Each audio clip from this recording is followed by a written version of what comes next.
امریکہ ایران مذاکرات کے نتائج سامنے آنے لگے۔ ایران پر سے تیل کی پابندیاں ختم، کچھ منجمد اثاثے جاری، ناکہ بندی بھی اٹھا لی گئی۔ امریکہ نے ایرانی تیل کی فروخت کا لائسنس جاری کر دیا۔ ایران 21 اگست تک عالمی منڈی میں برآمدات کر سکے گا۔ ادائیگیاں امریکی ڈالر میں ممکن ہوں گی۔ امریکہ میں بھی ایرانی تیل کی برآمد کی اجازت دے دی گئی۔ شمالی کوریا اور کیوبا کو فروخت پر پابندی برقرار رہے گی۔ ماہرین کے مطابق اس فیصلے سے عالمی منڈی میں تیل سستا ہوگا۔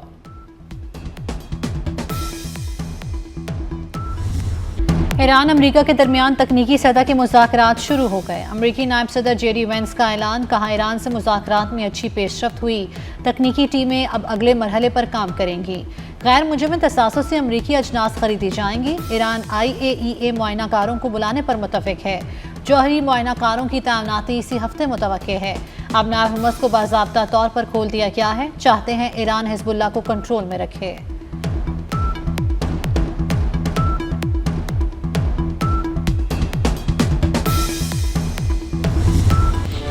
ایرانی وزیر خارجہ عباس عراقچی کا پاکستان اور قطر کو خراج تحسین، کہتے ہیں ایران کو کچھ منجمد اثاثے جاری کر دیے گئے، تیل اور پیٹروکیمیکل کی برآمدات پر پابندیاں ختم، ناکہ بندی اٹھا لی گئی، حزب اللہ کے خلاف کارروائی نہیں ہوگی۔ ترجمان ایرانی وزارت خارجہ اسماعیل بقائی نے کہا کہ اسلام آباد مفاہمتی یادداشت کا مؤثر نفاذ ہوگا، تکنیکی ٹیمیں اپنا کام جاری رکھیں گی۔ ایران امریکہ مذاکرات پر پاکستان اور قطر کا مشترکہ اعلامیہ، حتمی معاہدے کے لیے 60 روزہ روڈ میپ منظور۔ اب نائب حرمز میں آمد و رفت کے لیے رابطہ لائن قائم، تکنیکی مذاکرات برگن اسٹاک میں جاری رہیں گے۔ تجارتی جہازوں کی آمد و رفت کے لیے رابطہ لائن قائم۔ لبنان سیز فائر پر عمل کے لیے سیل بنانے پر اتفاق، ڈی کنفلکشن سیل میں 40 ممالک شامل ہوں گے۔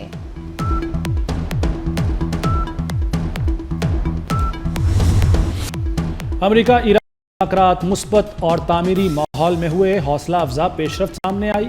اعلیٰ سطح کمیٹی کا پہلا اجلاس کامیابی سے ختم ہوا۔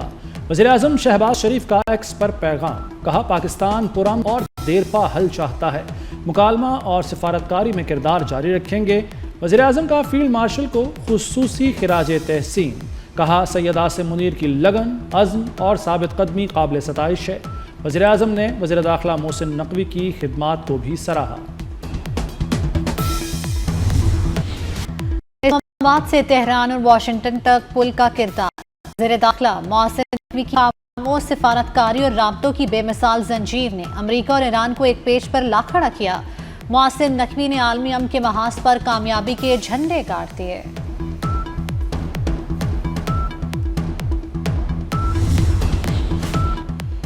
صدر مسعود پزشکیان کل پاکستان کا دورہ کریں گے۔ ایرانی صدارتی دفتر نے دورے کی تصدیق کر دی۔ دورے کا مقصد ثالثی کے لیے پاکستانی کوششوں کو سراہنا ہے۔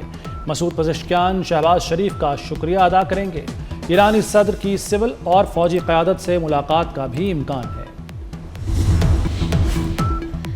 قطری وزیر اعظم شیخ محمد بن عبد الرحمن کا پاکستان کو خراج تحسین، ایران امریکہ ڈیل کے لیے پاکستان کی کوششوں کو سراہا۔ قطری وزیر اعظم نے خطے کے دیگر ملکوں کی بھی تعریف کی، کہا مفاہمتی یادداشت جنگ کے خاتمے کی بنیاد ہے، مذاکرات اور علاقائی سلامتی امور پر پیش رفت ممکن قرار دی گئی۔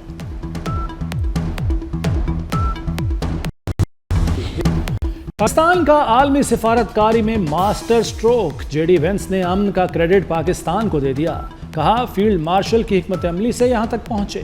فیلڈ مارشل عظیم ملٹری لیڈر ہیں۔ فیلڈ مارشل نے خود کو بہترین سفارتکار ثابت کیا۔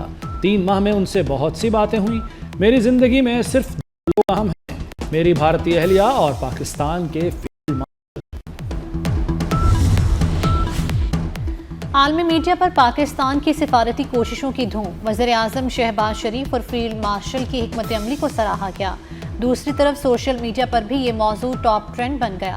سوشل میڈیا پر مذاکرات پر دلچسپ میمز وائرل۔ ایک میم میں شہباز شریف، ٹرمپ اور اٹلی کی وزیر اعظم جارجیا میلونی کی تصویر وائرل۔ شہباز شریف کو ٹرمپ اور میلونی میں مصالحت کراتے دکھایا گیا۔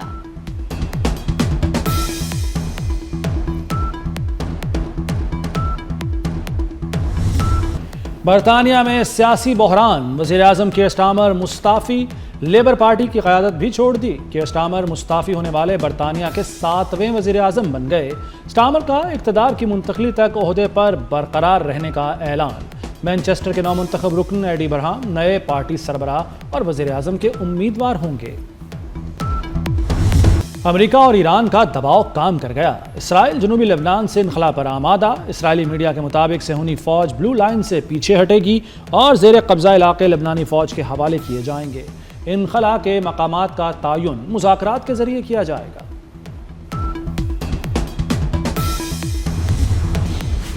امریکی صدر ٹرمپ کی نیٹو اور اٹلی پر سخت تنقید۔ کہا امریکہ نے اتحادیوں کے دفاع پر کھربوں ڈالر خرچ کیے لیکن نیٹو اور اٹلی نے مشکل وقت میں ساتھ نہیں دیا۔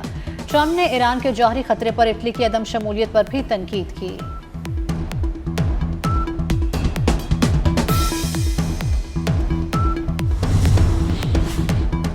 چین نے 10 امریکی فوجی کمپنیوں پر پابندی عائد کر دی۔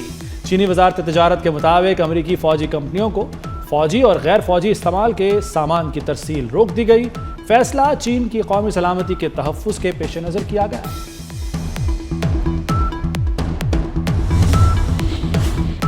عالمی منڈی میں تیل کی قیمتوں میں کمی کا سلسلہ جاری۔ برنٹ خام تیل کی فی بیرل قیمت میں $1 سے زائد کی کمی۔ برنٹ خام تیل کی فی بیرل قیمت $79 ہو گئی۔ WTI $75 فی بیرل پر آ گیا۔ مربن آئل کی قیمت $73 فی بیرل ہو گئی۔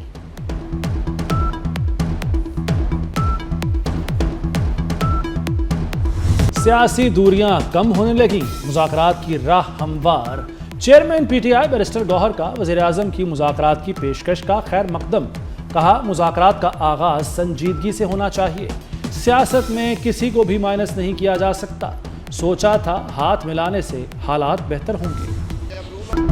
قانون کی حکمرانی کے لیے عملی اقدامات ناگزیر قرار۔ وفاقی وزیر قانون اعظم نذیر تارڑ کہتے ہیں کہ صرف تقاریر سے مسائل حل نہیں ہوں گے، اپوزیشن کو قانون سازی میں مؤثر کردار ادا کرنا ہوگا۔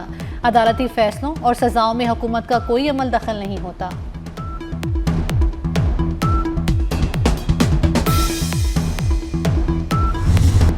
بھارت کی جانب سے پانی روکنے کی کوشش ایکٹ آف وار تصور ہوگی۔ وفاقی وزیر رانا تنویر نے دشمن پر واضح کر دیا۔ کہا حکومت نے زرعی شعبے میں اہم اقدامات کیے ہیں۔ فوڈ سپلائی اور قیمتیں مستحکم رکھی گئیں۔ پنجاب میں کسانوں کے لیے ٹریکٹر سبسڈی، فری ٹریکٹرز، کسان کارڈ اور قرض اسکیمیں جاری ہیں۔ سندھ میں بھی اربوں روپے کی سبسڈی دی گئی ہے۔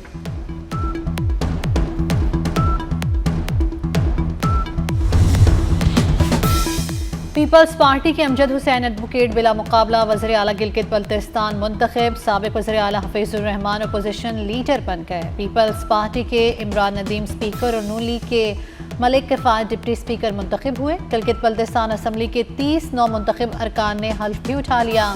پیپلز پارٹی 13 نشستوں کے ساتھ سب سے بڑی جماعت بن گئی۔ نون لیگ 9 نشستوں کے ساتھ دوسری، جبکہ استحکام پاکستان پارٹی 6 نشستوں کے ساتھ تیسرے نمبر پر رہی۔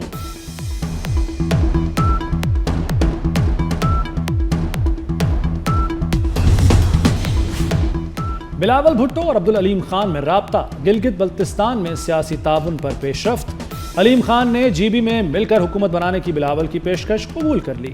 اون چودھری کے مطابق استحکام پاکستان پارٹی صوبائی کابینہ کا حصہ بنے گی۔ بابا فرید رحمۃ اللہ علیہ کے عرس کی تقریبات جاری۔ بہشتی دروازہ زائرین کے لیے کھول دیا گیا۔ پاک پتن میں عرس کے موقع پر سیکیورٹی کے سخت انتظامات کیے گئے ہیں۔ فیفا ورلڈ کپ میں بیلجیم اور ایران کے درمیان مقابلہ بغیر کسی گول کے برابر۔ یوراگوئے اور کیپ ورڈے کا میچ بھی 2-2 گول سے ٹائی ہو گیا۔ اسپین نے سعودی عرب کو 4-0 سے شکست دے دی۔ مصر نے نیوزی لینڈ کو 1 کے مقابلے میں 3 گول سے ہرا دیا۔